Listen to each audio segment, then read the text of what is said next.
Bonjour à toutes et à tous l'équipe, j'espère que vous allez bien.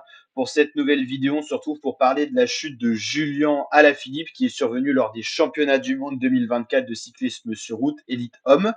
Le coureur français, donc sélectionné par Thomas Vauclair, le sélectionneur de l'équipe de France, a chuté à 220 km de l'arrivée et s'est déboîté l'épaule gauche. Il a donc malheureusement dû abandonner. Une chute assez anodine qui est arrivée à un endroit du parcours où ça roulait pas forcément vite, mais il est mal tombé, s'est déboîté l'épaule et donc hors course pour ces mondiaux en Suisse à Zurich, le double champion du monde de la discipline et donc hors course. Donc il a été contraint à l'abandon lors de la course en ligne des mondiaux de cyclisme après une chute, donc dimanche 29 septembre à Zurich.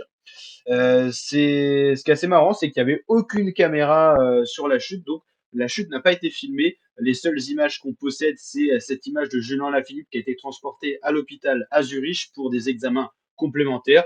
Mais voilà, il n'y a pas de matière à s'inquiéter, c'est juste l'épaule qui est touchée, il n'y a pas de traumatisme crânien ou de ce genre. On a eu ça sur les championnats du monde avec malheureusement un décès dans les moins de 18 ans femmes. Le coureur français de 32 ans, double champion du monde. En 2020 à Imola en Italie. En 2021 à Louvain, ne pourra donc pas réitérer sur un exploit.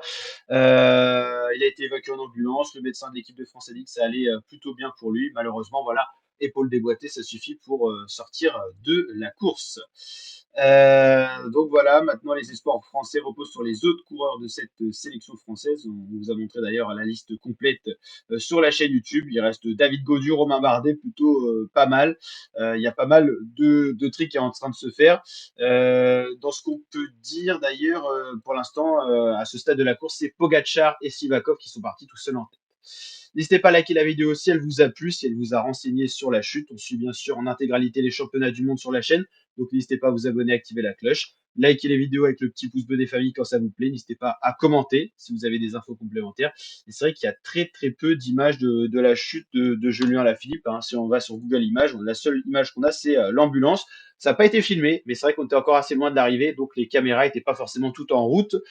C'était diffusé sur Eurosport, mais Eurosport n'a pas vu la chute. Ils ont vu seulement la chute de Peyo Bilbao, qui a dû quitter également les routes. Et pour l'instant, l'événement de la course, c'est l'attaque de Tadej Pogacar à plus de 100 km de l'arrivée, suivi par Pavel Sivakov. Mais jusqu'à quand? En tout cas, n'hésitez pas à liker, partager. Je vous dis à très bientôt l'équipe pour de prochains contenus vidéo. Ciao.